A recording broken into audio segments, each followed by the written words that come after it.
So I'm learning about this new machine with me, and I'm making a shirt. And when you're making garments, one of the main important things is to lock your stitches at the beginning and lock your stitches at the end. And my old machine was mostly mechanical, so what I would do after putting my presser foot down, all the way down, that's how I like it, and when I would begin to sew, I would start sewing.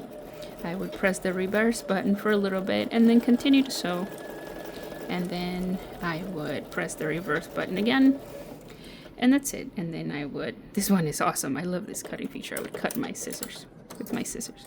So then I would have a starting stitch reverse and an ending stitch reverse.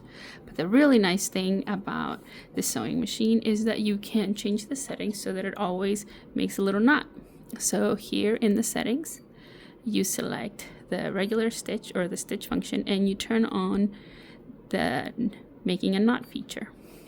With that, what's going to happen is every single time you start sewing, after you use the scissors, it'll make a knot. So here I'm going to start sewing. I don't have to put the foot down or press start. I can just press my foot pedal and it'll start sewing. But see how it's making a little knot, and then it starts feeding my fabric. Now I pause. I have it so that my foot stays down. But if I want to, let's say, finish here and I want to make a knot, I can just press the knot button and it finishes and it stops sewing. Then I can cut. And so the difference here is that I started with a knot, ended with a knot, and instead of having to backstitch. So that's another option. Now I want to show you one last thing, and that is, let's say I sewed, so it starts with a knot because I have it on. But then let's say I didn't use the scissors. Let's say I just lifted my foot, lifted my needle, and let's say I cut the thread manually. So right now I ended my last stitch without using my scissors.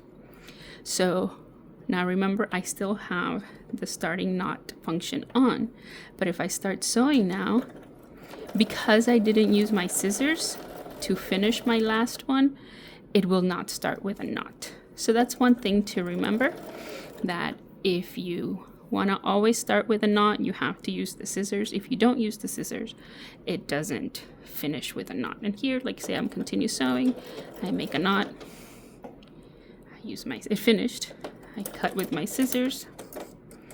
Okay, good, it lifts, it's really nice. Now if I start sewing again, because I used my scissors last, notice it's making a knot. And then I like to finish with a knot. It stops, cut it, and it's ready to go. When I was making these sleeves, I had to gather for the top of the sleeve. I had to be really careful not to use the knot so that I could ease these things in. And so I had to make sure I didn't use my scissors so that it didn't make a knot at the beginning and the end.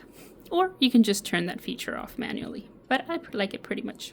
All right, I hope that was helpful to some of you.